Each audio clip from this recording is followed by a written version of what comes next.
It is players only, and it is literally the only game in town. Coming up on NBA TV. The Bulls, I guess it is tonight at this point. Bulls and Lakers, 10:30 Eastern Time, followed by Game Time presented by Kia. Sam, did you know you're on that shift?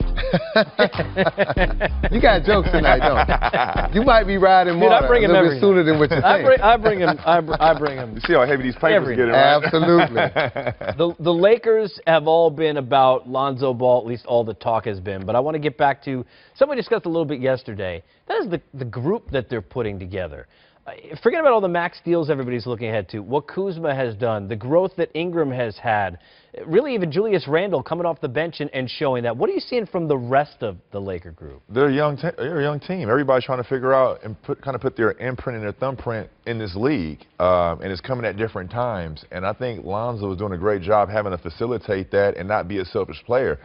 You notice, Coach, Lonzo could easily say, I'm going to shoot 20 times a game. I'm going to No, he couldn't. Somewhat. Okay. Oh, no. How many would he make? Hopefully not. And he's playing 40 minutes a game as a point guard. I'm thinking that's not his personality. He's a team player, and it's showing. And the reason why these other guys are probably playing better is because him being able to pass the ball and facilitate. Yeah, look, you know, the Lakers continue to work through the kinks and grow, but wins like last night, how important are those late fourth quarters? Some have gone well, some not so much for Lonzo Ball to be in the game because, Sam, let's be honest, Lucas had Clarkson in instead of him in a couple of these games over the last week. Well, you do that because at some point what you're trying to impress upon Alonzo is that late in the game, if you're on the floor, teams are going to force you to shoot if you don't show any confidence in your game. That's why Luke Walton is telling him, you go get the rebound. You're 6'6", 6'7". You get the rebound. You start the break. You get down here and get your teammates running because not only are you a willing passer, you are a great passer. And this young man is talented. Look, he's going to figure out how to score in the NBA. That's the easiest thing to do. Where he's really struggling is on the defensive end. Yeah, as much as we talk about his shooting, he's really struggling learning how to pace these guys and use his length against these quick, fast, athletic point guards. And once he figures that out, the scoring part is going to be a little bit easier because he's going to go back to the drawing board this summer. He's going to make some adjustments to his shots. He's going to get stronger. He's going to gain his confidence. And think about something. He's still 6'7" coming down here with the basketball against 6'2", 6'3" guards on the most case. So he's going to be okay. The other Lakers like playing with him because he'd rather pass than score. And you know this, Drew. Anytime you got a point guard and you're playing with a guy like that, you're going to work your tail off because he's going to get you the ball. 1-4 pick and roll. Absolutely. And we saw a lot of that yesterday in their win where Julius Randle was utilized by that, had one of his better games with the Lakers. Let's get to the Bulls side.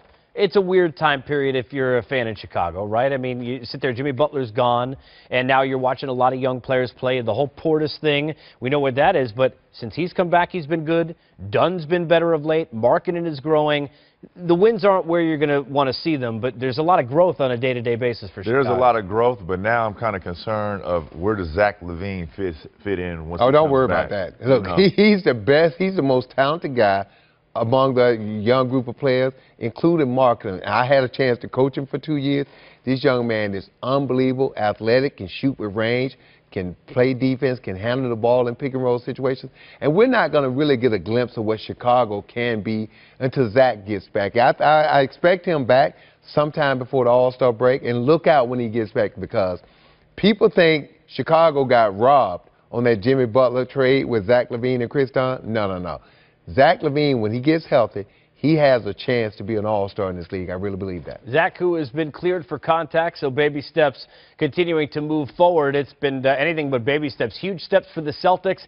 Into the spotlight as the best team in the NBA thus far this season. 16 in a row.